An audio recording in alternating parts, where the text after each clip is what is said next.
Merci, Monsieur le Président. Alors, c'est un sujet sur lequel j'ai déjà eu l'occasion d'interpeller le gouvernement et notamment votre collègue, Monsieur le Ministre, Madame Catherine Vautrin, sans obtenir de réponse. Or, il s'agit d'un sujet absolument essentiel, comme l'a rapporté notre collègue Brigitte Devésa, parce que nous avons besoin de temps long du côté des régions. Je le dis en tant que conseiller régional de Bretagne, nous nous battons tous les jours pour renforcer cette offre de formation, en particulier dans les territoires les moins bien couverts en professionnels de santé, que l'on songe aux infirmiers, aux aides-soignants, aux accompagnants éducatifs et sociaux.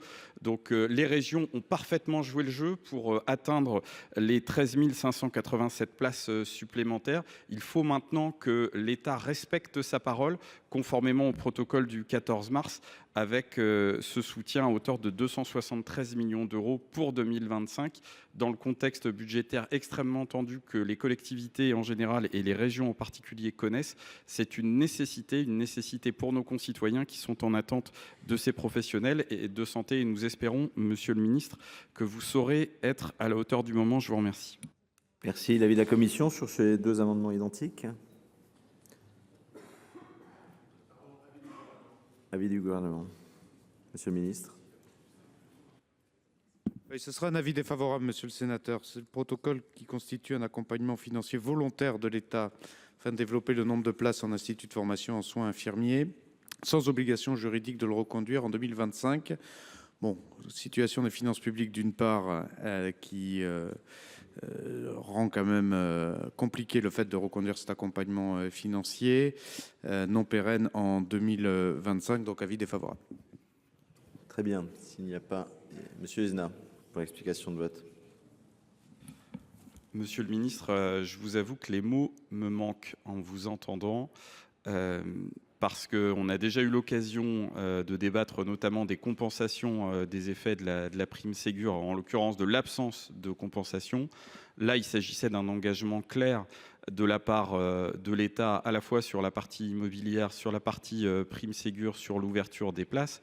Enfin, je ne sais pas si vous mesurez dans le contexte qui est le nôtre, on ne va pas revenir sur les débats qui ont eu lieu dans le cadre du projet de loi de financement de la sécurité sociale, mais là aussi l'État avait possibilité d'aller chercher bien d'autres recettes.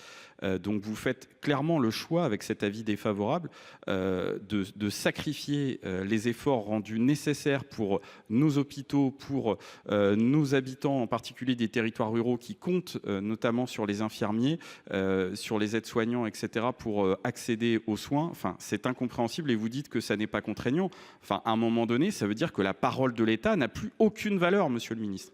On comprend bien qu'il puisse y avoir des contraintes, mais sur des sujets aussi fondamentaux que celui-là, ça veut dire que la signature au bas de l'accord, elle ne vaut strictement plus rien. C'est le Premier ministre, monsieur le ministre, qui a signé à l'époque. Enfin, je trouve que c'est une légèreté coupable de répondre de la sorte sur ce sujet. Et donc, moi, j'espère que la Haute Assemblée sera à la hauteur, parce qu'à un moment donné, quand on dit aux collectivités, engagez-vous, qu'elles s'engagent d'ailleurs dans des conditions extrêmement difficiles, et que de l'autre côté, l'État dit, en fonction du moment et de la conjoncture, on sera là ou on ne sera pas là, vous vous doutez bien que ceux qui payent les pots cassés, en dernier ressort, ce sont toujours les mêmes. Là, en l'occurrence, les habitants des territoires ruraux, notamment les hôpitaux, qui sont déjà en très grande souffrance. Donc nous espérons encore une fois que les collègues sauront nous suivre sur les deux amendements proposés par Brigitte Devésa et notre groupe. Je vous remercie. Devésa pour explication de vote. Oui, écoutez, je suis désolée, mais je ne peux qu'approuver les propos qui viennent d'être dits par mon collègue Monsieur Uzena. Moi, je suis choquée d'entendre évidemment votre discours, monsieur le ministre. Je suis désolée, mais bon, voilà. Que signifie donc un protocole État-région signé en faveur des formations de sanitaire sociale, signé le 14 mars 2022? Donc, en fait, on peut déchirer tout ça et dire aux régions, débrouillez-vous maintenant pour répondre, je dirais, aux salariés, et notamment dans le cadre du Ségur de la santé. Voilà, je suis vraiment choquée. Merci d'être revenu aussi à la défense des régions. Merci. Merci.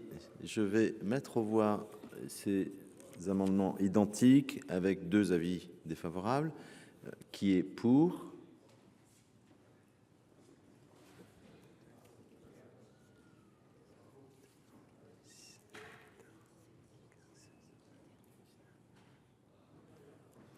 Qui est contre?